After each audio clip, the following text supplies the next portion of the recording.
राधे श्याम। साथियों, आज से 31 दिन पहले हमने 2 साल ब्रह्मचर्य पालन का एक संकल्प लिया था और 31 दिन बाद आज मैं उस पर बात कर रहा हूँ। 1 महीना ब्रह्मचर्य पालन में मुझे जो जो अनुभव हुए वो मैं आपके साथ साझा करना चाहता हूँ। मैं देखता हूँ बहुत सारे लोग बताते हैं कि इतने दिन ब्रह्मचर्य पालन करोगे तो ये होगा वो होगा। मैं हर दिन इस 30 दिन में 31 दिन में जो मेरे जीवन में गया है, मैंने एक एक घंटे को एक एक मिनट को देखा है, अध्ययन किया है कि कौन से मिनट क्या होता है, कैसे होता है। अगर कोई एक चीज़ हुई तो उसके पीछे कारण क्या रहा, अगर उसके पीछे क्या कारण रहा। मतलब एक एक चीज़ का मैंने जो अध्ययन किया, एक एक चीज़ को देखा और 1 महीने के बाद जो मुझे अनुभव हुए कि ऐसी क्या क्या चीज़ें हैं, ऐसी क्या क्या चीज़ें आ सकती हैं जो आपको इस ब्रह्मचर्य पालन में पतन की ओर ले जा सकती हैं, जो आपकी ब्रह्मचर्य पालन में बाधा बन सकती हैं, और ऐसी कौन सी चीज़ें हैं जो सहयोग कर सकती हैं। यानी 1 महीना ब्रह्मचर्य पालन के जो मेरे अनुभव रहे वो मैं आपके साथ आज साझा करूंगा। सबसे पहला जो अनुभव रहा वो जैसा करोगे संग वैसा चढ़ेगा रंग। कभी भी गलत लोगों का संग मत करें। अगर आप गलत लोगों का संग करोगे तो उससे क्या होगा, गलत बात सुनोगे, गलत बात करोगे और उसी का गलत चिंतन होगा। और जब ऐसा होगा फिर चाह कर भी आप अपने आप को रोक नहीं पाओगे। बाहरी तौर पर अगर रोकने का प्रयास भी करोगे तो भीतरी तौर पर आप में गलत चिंतन होगा और भीतर कुछ ऐसी ना ऐसी क्रिया हो जाएगी कि आपका ब्रह्मचर्य नष्ट हो जाएगा। इसलिए आपको चाहिए कि गलत लोगों का संग नहीं करना है। जैसा होगा संग वैसा चढ़ेगा रंग। अगर किसी भक्त का, साधु संत का संग करोगे तो उसमें साधु संत वाली, भक्त वाली चीज़ें आप में आएंगी। अगर कामी का संग करोगे तो काम आएगा। इसलिए प्रयास करना है कि आपका संग पवित्र हो। दूसरा ये है कि मन को छोटी सी छूट देना भी आपको भारी पड़ सकता है। कभी कभी मन हमारे साथ खेल करता है, बोलता है बस छोटी सी छूट दो, बस छोटी सी चीज़ ये करेंगे, बस अगली कोई चीज़ नहीं। और जब आपने मन को हाँ हामी भर दी, हाँ बोल दिया कि ठीक है कोई बात नहीं, तो फिर मन आपको कहाँ ले जाएगा आप सोच भी नहीं सकते। इसलिए हमेशा सावधान रहो। मन की एक एक बात को देखो, ये ऐसा क्यों कर रहा है, ऐसा क्या बोल रहा है। उसका जब कोई चीज़ें करता है, बोलता है, चिंतन करता है तो तब सोचे ऐसा क्यों हो रहा है, अगर मैंने ऐसा कर लिया तो परिणाम क्या होगा। तो कोशिश करिए कि उसको आप दूरगामी जो परिणाम हो उसके बारे में सोचिए। मन को तुरंत डराकर रोक लीजिए, वरना अगर एक बार मन को आपने छूट दे दी ना तो फिर आपके मतलब जितना कंट्रोल भी करोगे, आपके जितना चलाने रोने दे से बस में नहीं आएगा जी, आपको फिर घसीट के ले जाएगा। तो इसलिए छोटी सी भी छूट ना मिले मन को, इसका ध्यान रखें, कभी लापरवाही ना बरतें। अगला है, आपके जीवन में कोई एक निश्चित दिनचर्या होनी चाहिए और उस दिनचर्या के कुछ नियम होना चाहिए जिनको आपने हर हाल में अपने जीवन में फॉलो करना है, आचरण में उतारना है। हर हाल में, हर दिन। ऐसा नहीं होना चाहिए कि कोई चीज़ आज की फिर कल नहीं की फिर 4-6 दिन बाद नहीं, ऐसा नहीं। उसमें निरंतरता होनी चाहिए। लंबे समय तक उन चीज़ों को करो आप।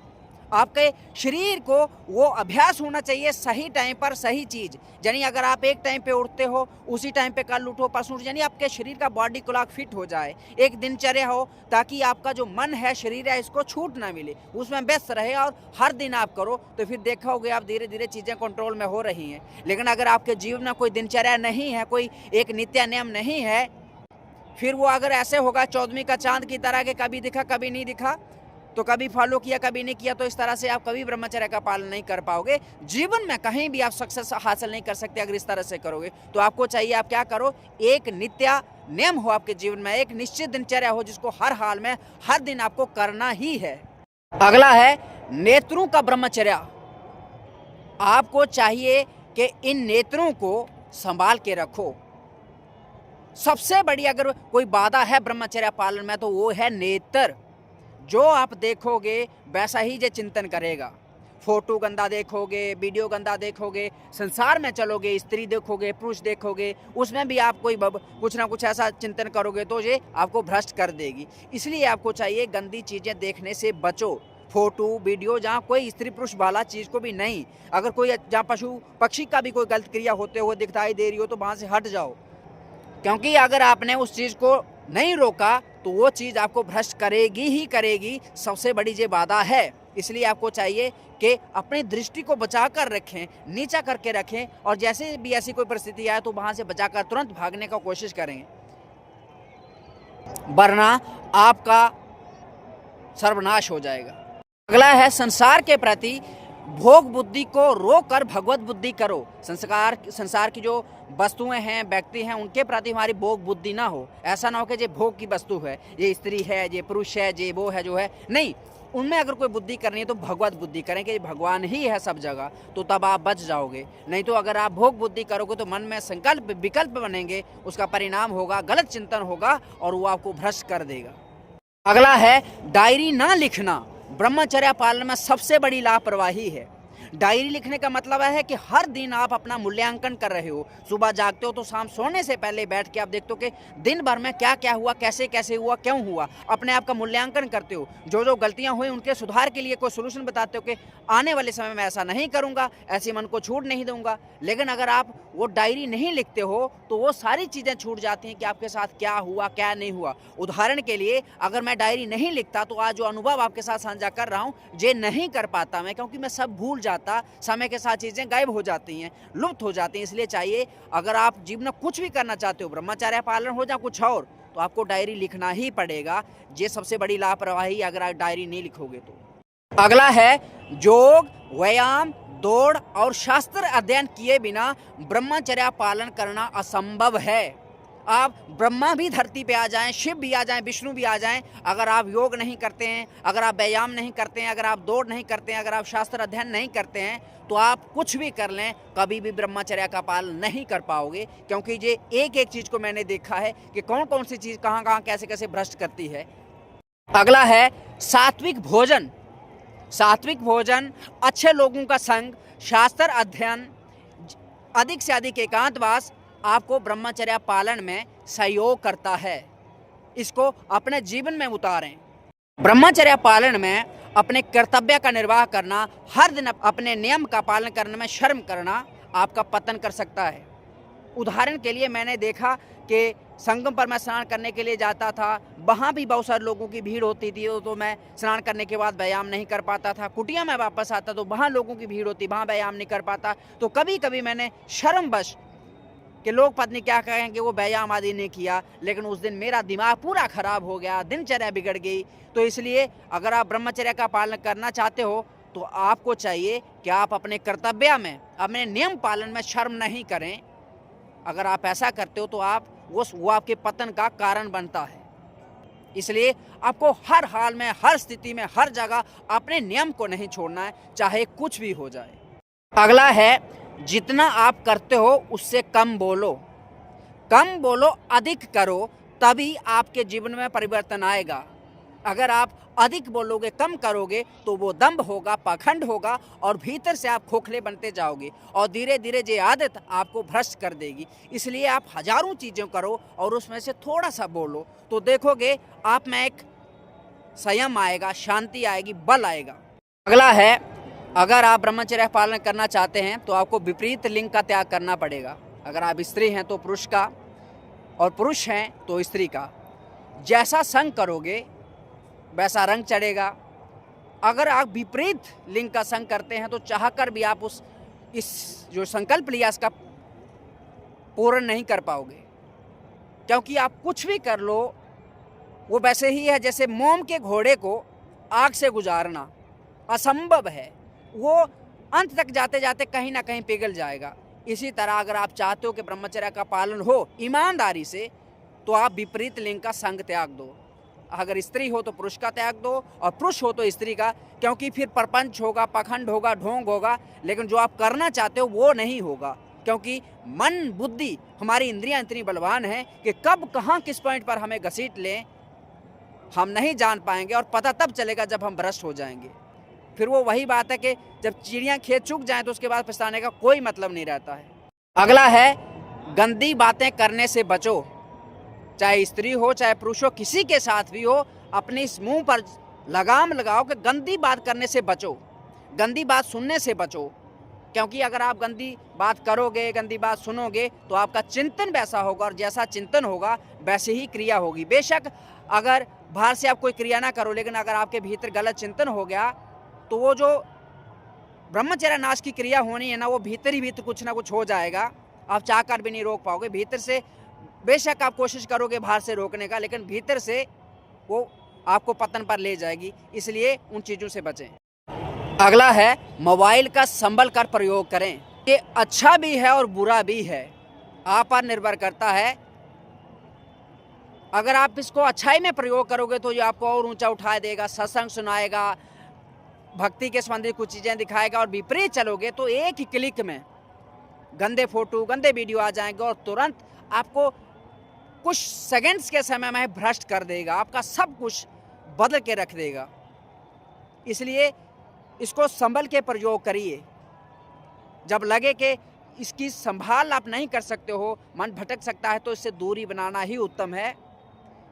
जब हमारा मन अशांत हो, हम सही स्टेबल नहीं हो, हम में स्थिरता नहीं हो, उस समय इससे दूरी बनाएं। और जब हम शांत हो, हमारी बुद्धि काम कर रही हो, तभी इसका प्रयोग करें।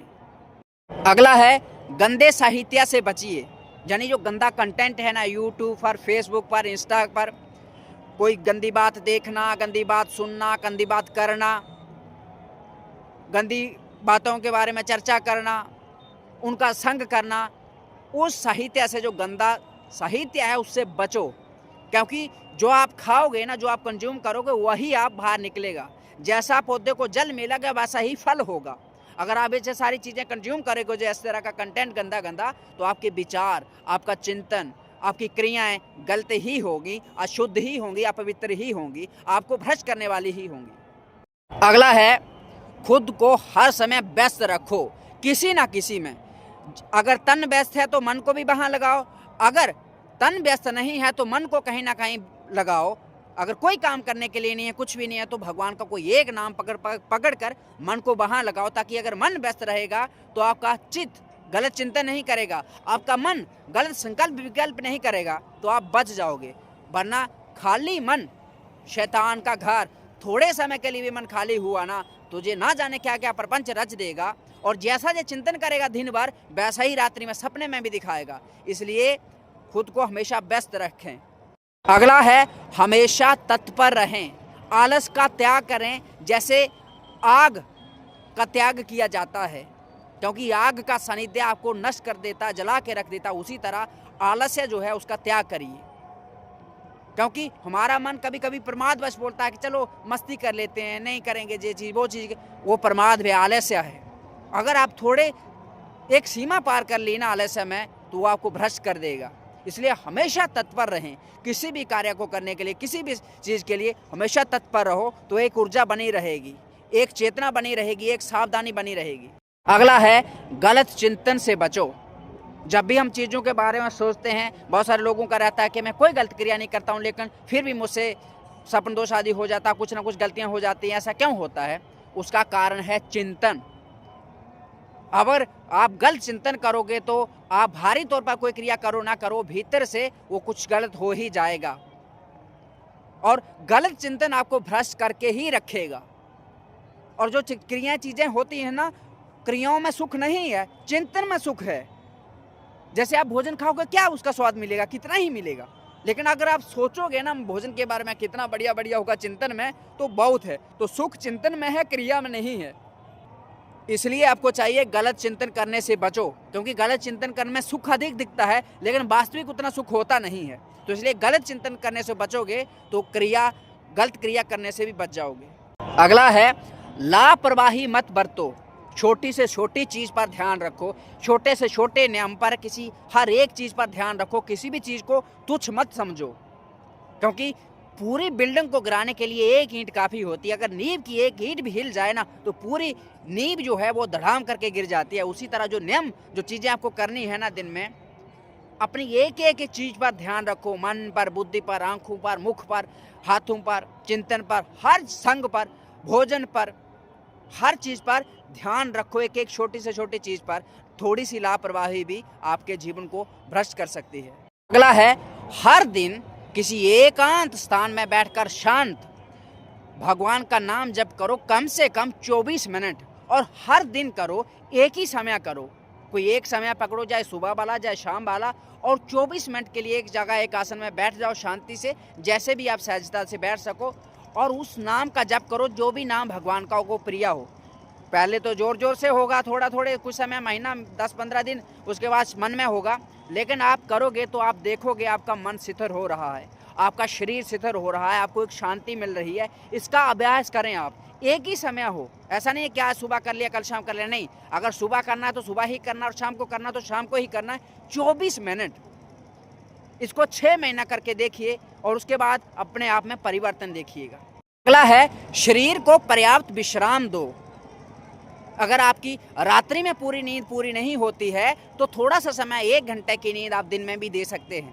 अधिक से अधिक आपको 6 घंटा 6.5 घंटा सोना चाहिए, इससे ज़्यादा नहीं सोना चाहिए। इतनी नींद पर्याप्त होती है किसी शरीर के लिए। मैंने खूब देखा, दिन भर चलने के बाद भी अगर मैं 6 घंटे की नींद ले लेता हूँ तो काफ़ी रहती है। पर मैंने जो चीज़ देखी है बहुत अच्छे से, कि अगर आपका मन थका हुआ है, आपका शरीर थका हुआ, तो आप अपनी दिनचर्या को अच्छे से नहीं कर सकते। और जितना मन और शरीर थका होता है, उतना जो गलत चिंतन करता है, उतना जो गलत चीज़ों की ओर जा भागता है। और जितना मन और शरीर विश्राम में होता है, कम थका होता है, तो उतना शांत रहता है, उतनी वो अच्छी चीज़ों करने में लगता है, वो गलत चिंतन से बचता है, गलत क्रियाओं से बचता है। लेकिन जब शरीर और मन थका होता है तो तुरंत सबसे पहले अगर किसी में फंसेगा, जहाँ पकड़ेगा तो गलत चीज़ को पकड़ेगा, गलत चिंतन को पकड़ेगा। इसलिए पर्याप्त विश्राम करें। अगला है, सात्विक और संयमित भोजन करें।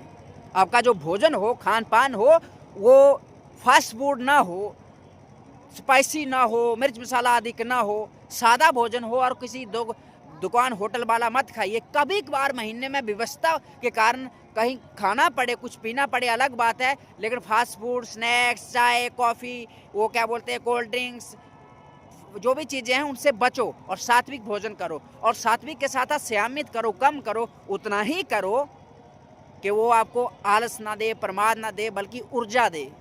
सुबह जब आप जागे तो जागने के बाद पानी पिएं गुनगुना सा 1 आधा लीटर, और उसके बाद आप 10, 15, 20 मिनट के लिए वज्रासन में बैठें। क्योंकि उससे मैंने एक चीज़ देखी कि उससे आपका पेट अच्छे से साफ हो जाता है फ्रेश होते समय। और जिस व्यक्ति का पेट साफ नहीं होता वो कभी ब्रह्मचर्य का पालन नहीं कर सकता, उसको कभी ना कभी कहीं ना कहीं सपन दोष होगा ही। इसलिए ब्रह्मचर्य पालन में आपका पेट साफ होना बहुत ज़रूरी है। इसके लिए आप कभी कभी चाहें तो इसबगोल का प्रयोग भी कर सकते हैं, कोई हरी सब्जी, सलाद आदि खा सकते हैं, साग आदि खा सकते हैं, उससे भी आपका पेट साफ होता है। अगला है, अच्छे लोगों का संग करो जिनसे प्रेरणा मिलती है, जिनके समीप जाने से, जिनके शब्द सुनने से आपके भीतर जो आलस प्रमाद आ जाता है, कहीं हार जाते हो, फिसल जाते हो तो निराशा आ जाती है, तो फिर से उत्साह आ जाता है, फिर से जोश मिल जाता है कि नहीं नहीं नहीं हम फिर चीज़ें करेंगे। और फिर अगला है, जो चीज़ें मैं आपको बोलता हूँ, जो आपके लिए लाता हूँ, आप इनको हर दिन सुना करिए, देखा करिए। ना जाने कौन से दिन कौन सी चीज़ छूट जाए जो आपका जीवन बदल सकती है। तो इसलिए अपनी एक रेगुलरिटी बनाए रखिए चीज़ों को जानने में, सुनने में। मेरे साथ साथ आप और लोगों के साथ भी जुड़ सकते हैं जो आपको प्रेरणा देते हैं, जैसे वृंदावन वाले महाराज जी हो गए, जहाँ कोई और व्यक्ति। पर मैं जो नियम बताता हूँ हर दिन, मैं इसी पे काम कर रहा हूँ, वो आपको अपने जीवन में उतारने पड़ेंगे। हर दिन को सुनना पड़ेगा, अभ्यास में लाना पड़ेगा, वरना आप जहाँ हो वहीं पड़े रहोगे जीवन भर। अगला है, जब भी मन में काम का विचार आए, जहाँ भी आप हो, तुरंत उस जगह से उठो और वो जगह छोड़ दो। अगर फ़ोन हाथ में है तो तुरंत उसको कहीं बैग में रखो, दूर रख दो। एकांत में मत रहो, अकेले मत रहो, तुरंत उठ के सबके साथ जाओ, फैमिली के बीच चले जाओ, जहाँ किसी काम में व्यस्त हो जाओ। नहीं तो फ़ोन को किनारे रखे दौड़ने के लिए निकल जाओ। अगर आप शांत बैठे रहे, कोई क्रिया में आप शामिल नहीं हुए, फैमिली के बीच नहीं गए, दौड़ने के लिए कहीं नहीं निकले, कोई भजन कीर्तन नहीं करने लगे, तो आपका मन आपको भ्रष्ट कर देगा। उस समय आपको शांत नहीं बैठना है। चाहे कुछ भी नहीं कर सकते हो तो क्लैप करते हुए सीताराम सीताराम राधे श्याम कीर्तन करो, नाम कीर्तन करो, तो भी बच जाओगे। जहाँ दौड़ के लिए निकल जाओ, फैमिली के बीच जाके बात शुरू कर लो, सबके बीच जाओ, अकेले मत बैठो, तो बच जाओगे। अगला है, किसी का शासन स्वीकार करो, किसी के अधीन रहो। उदाहरण के लिए मैं आपको कुछ नियम बताता हूँ। इस ब्रह्मचर्य संकल्प जो हमने लिया 2 साल का, इस यात्रा में, कम से कम मेरी बात सुनो। अगर आप मनमानी करोगे ना, देखो आपके अगर ये शासन स्वीकार नहीं करोगे, आप मुझे भाई मान के, किसी की भी भाव से, दोस्त मान के, छोटा भाई, बड़ा भाई, गुरु मान के, कुछ भी मान के, अगर आप ये स्वीकार करोगे तभी आप कुछ कर पाओगे। नहीं कि अगर आप किसी का शासन स्वीकार नहीं करोगे, किसी के अधीन नहीं रहोगे तो मनमानी होगी। फिर जब मन चाहेगा तो उन नियमों का पालन करोगे, और जब मन नहीं करेगा तो तब पालन नहीं करोगे, तो फिर वैसे ब्रह्मचर्य का पालन होता नहीं है। आपको किसी के अधीन रहना ही पड़ेगा, किसी का शासन स्वीकार करना ही पड़ेगा, नहीं तो मन चलता नहीं है। मन जो है ना, मनमानी करता है। कभी मन किया तो बहुत कर लिया, कभी मन नहीं किया तो कुछ भी नहीं किया, ऐसे नहीं चलता है। आपको हर दिन कुछ नियम को फॉलो करना पड़ता है। तो इसलिए किसी ना किसी का शासन स्वीकार करो। डंडे का जरूर नहीं होती है, प्रेम वश भी होता है, आदर वश भी होता है। कम से कम मेरी बात को माना करो। अब आप देखो, एक महीना देख लीजिए, इस शासन को स्वीकार करो। मुझे भाई मान के, दोस्त मान के, गुरु मान के, कुछ भी जो चीज़ें मैं आपको बोलता हूँ उनको करिए, और एक महीना करिए। आपको अपनी मनमानी मत करिएगा, फिर परिवर्तन देख लीजिएगा। और फिर अपनी मनमानी कर रहे हो तो अभी आप देख लो, एक महीना मनमानी करने के बाद भी क्या आप जिस जगह पे तब खड़े थे अभी उसी पे खड़े हो। अगला है, ब्रह्मचर्य पालन करने में सहयोगी जो चीज़ें हैं, व्यक्ति हैं, वस्तु हैं, क्रियाएं हैं, कुछ भी हैं, उनका रोज अभ्यास करो। क्योंकि करत करत अभ्यास के जड़मति होत सुजान, रसरी आबत जात के सिल पर परत निशान। जैसे रोज घिसने पर, बार बार घिसने पर एक घास की रस्सी पत्थर पर निशान बना देती है, उसी तरह जो ब्रह्मचर्य पालन में चीज़ें सहयोग करती है, व्यक्ति हो गए, वस्तु हो गए, कुछ भी होगा, क्रियाएं होगी, नियम हो गए, दिनचर्या होगी, अगर आप अभ्यास करते हो तो वो आपको इस चीज़ में, ब्रह्मचर्य पालन में परिपक्व बना देगी। और फिर आपको कोई भ्रष्ट करना भी चाहेगा तो भी भ्रष्ट नहीं होगे। अभी तो देख लो, आप खुद ही भ्रष्ट हो रहे हो। अगला है, अभिमान से बचो। क्योंकि अभिमान रहता है, जब हम कुछ समय ब्रह्मचर्य पालन कर लेते हैं, थोड़ा बहुत चीज़ों को कर लेते हैं, अपने आप को अभिमान हो जाता है कि हम बहुत बड़े 30 मार खां हो गए और लापरवाह हो जाते हैं। और फिर जो नियम हमें दिए होते हैं कि हम बहुत प्रधानमंत्री बन जाते हैं और अपने बोलते जा रहे हो, यार ये छोटा सा नियम नहीं करें तो क्या होगा, एक दिन नहीं करेंगे तो क्या होगा, इस नियम को नहीं करें तो क्या होगा। जानते हो, वो अभिमान करना, वो उस नियम को तुच्छ समझना, किसी भी एक नियम को तुच्छ समझना, छोटा समझना, आपको फिर उसी खड्डे में गिरा देता है। ये मेरे जीवन का खुद जिया हुआ अनुभव है। वो चीज़ें ऐसी नहीं है जो बता रहा हूँ कि लिखी पढ़ी, कहीं से सुनी और किताबों से पढ़ी और आपको बता रहा हूँ। ऐसा किताबों में अनुभव नहीं मिलता है। जो वही मिलता है जिसने जहाँ रगड़ा खाया होगा, जो घिसा होगा, जो घिसा होगा ना, उस पीड़ा को अनुभव किया होगा, एक एक चीज़ का अध्ययन किया होगा, तभी बता सकता है। तो जो चीज़ें बता रहा हूँ तो लिखी पढ़ी नहीं है कि कहीं सुनी है और बता दी। उन चीज़ों को आप अपने उस डायरी पर नोट किया करिए। अगला है, जितना हो सके एकांतवास करिए। क्योंकि जब आप किसी व्यक्ति का संग करते हो तो उसमें गुण और दोष दिखते हैं। जब गुण और दोष दिखता है तो गुण से आसक्ति होती है और दोष से उससे द्वेष होता है। तो तब क्या होता है, मन में संकल्प और विकल्प होने लगता है, और उसका परिणाम होता है हमारा चिंतन खराब हो जाता है। और जैसे ही हमारा चिंतन खराब हो जाता है, फिर हम उसी पतन की ओर चले जाते हैं जहाँ से हम महीनों की मेहनत करके बाहर निकले होते हैं। तो इसलिए हमें चाहिए कि अधिक से अधिक एकांतवास हो, और जब जरूरी हो, बहुत ही जरूरी हो, तभी किसी का संग हो, और ऐसे ही व्यक्ति का संग हो जिसका संग करने योग्य है। वरना किसी भी गलत व्यक्ति का संग ना करें, क्योंकि जैसा होगा संग वैसा ही चढ़ेगा रंग। सबसे पहला कार्य कोई अगर आपको करना चाहिए तो वो है स्नान करना। सबसे पहले उठ के आप ठंडे पानी से स्नान करिए, उसके बाद अपनी दिनचर्या शुरू करिए। ऐसा नहीं है कि सुबह उठकर आपने पहले एक्सरसाइज कर ली, पहले योगा कर लिया, दौड़ कर ली, फिर स्नान किया। नहीं, वो आलस और प्रमाद तमोगुण भरा ही रहता है। सबसे पहले जाके अपनी इंद्रियों को चेतना में लाने के लिए जाकर आप ठंडे पानी से स्नान करिए। उसके बाद फिर तुरंत आप दौड़ के लिए निकल जाइए, दौड़ के बाद एक्सरसाइज करिए, उसके बाद शरीर थोड़ा ठंडा होता है तो योगा करिए, और उसके बाद अपना पूजा पाठ करके जो भी करना है फिर दिनचर्या को आरंभ कर लीजिए। अगला है, जो बहुत सारे लोगों की समस्या बार बार परेशान होते हैं, बताते हैं, इस महीने भर में बताया है कि जब उनसे ब्रह्मचर्य नाश हो जाता है तो उसमें एक स्थिति आती है, मन चंचल हो जाता है। सपन दोष से हो, क्रिया से हो, वीडियो से हो, गलत चिंतन से हो, किसी की वजह से हो, अगर वो उनसे ब्रह्मचर्य नष्ट हो जाता है तो जैसे ही ब्रह्मचर्य नष्ट होता है तो मन में गंदे विचार आने लगते हैं, मन चंचल हो जाता है, शांति से बैठ नहीं पाते हैं, परेशान हो जाते हैं, गंदे गंदे फिर बार बार वही सीन दृश्य चलने लग जाते हैं मन में। तब आपको चाहिए, आप कुछ भी ना करें। अगर आप कुछ भी नहीं कर पा रहे हो तो कुछ भी ना करें, चुपचाप करके शांत होकर सो जाइए। सो जाइए, कम से कम सोने के बाद आपका मन शांत होगा, और शांत होगा तो जब तक मन शांत है तो फिर आप क्या करिए, अपना जो काम करना, जो आपको दिनचर्या में करना उसको करिए। और उसके बाद जब मन फिर से अशांत होने लगे तो फिर कोई व्यायाम में व्यस्त हो जाइए, एक्सरसाइज में व्यस्त हो जाइए, दौड़ में चले जाइए, योग में चले जाइए, या किसी ऐसे व्यक्तियों के संग में चले जाइए, उनका वीडियो देखिए, अगर वो पास नहीं है, या उनके पास जाकर चर्चा करो, जिससे वो समय निकल जाए। वरना अगर वो समय को आपने टाला नहीं, वो निकला नहीं, तो वो फिर जैसे तैसे घुमा के उसी खड्डे में आपको ले जाएगा जहाँ से आप मुश्किल से निकलने का प्रयास कर रहे हो। ये थे मेरे 1 महीना ब्रह्मचर्य का जो संकल्प अभी तक हुआ, 31-30 दिन हुए, आज 31वां दिन है। उसमें मैंने जो चीज़ें एक एक अनुभव की, एक एक चीज़ को देखा अच्छे से। ऐसे नहीं मैं बता रहा हूँ, ऐसे नहीं, एक एक चीज़ को देखा अच्छे से, कौन सी चीज़ कहाँ कैसे कैसे, वो पूरे जब मैं उनको एक एक चीज़ आपको बता रहा हूँ ना, एक एक सीन सामने आता है, तब ऐसा था ऐसा था ऐसा था, वो चीज़ें मैं नोट करता हूँ। अपने के लिए भी करता हूँ कि अगर कहीं कुछ गलती हो जाए तो फ्यूचर में, भविष्य में उस गलती को मैं फिर से निकाल सकूँ, वो फिर से गलती ना हो। लेकिन अब जब आपके साथ मिलकर चल रहे हैं तो आप तक वो चीज़ें पहुँचें, तभी मेरे साथ तो जुड़ने का तभी फ़ायदा है ना, जब आपका कुछ सुधार हो, आप में कुछ परिवर्तन हो। तो इसलिए रोज़ बोलता हूँ कि डायरी लिखो, रोज़ बोलता हूँ कि जो मैं वीडियो आपके लिए लाता हूँ उसको मिस मत करिए। पर कैसे समझाऊँ मैं आपको कि जहाँ मनमानी मत करो। अगर आप ईमानदारी से रहोगे ना, जैसे आज मैं लेक्चर दे रहा हूँ ना आपको, इसी तरह किसी आप जब, क्योंकि मैं अमर तो नहीं, मरूंगा ना एक दिन, जब मैं मर जाऊंगा मान लो, तो मेरी जगह आप किसी और बच्चे का, किसी और व्यक्ति का जीवन संभाल सकते हो। लेकिन कब संभाल सकते हो? भिखारी भिक्षा नहीं दे सकता, जिसके पेट भरा हो वही भिक्षा दे सकता है। जिसके पास कुछ हो ना, वो तो वही किसी को कुछ दे सकता है। जिसके पास कुछ नहीं हो तो वो क्या देगा? नंगा नहाएगा क्या, निचोड़ेगा क्या, क्योंकि उसने वस्त्र ही नहीं पहने हैं। इसलिए मेरी प्रार्थना मान लीजिए।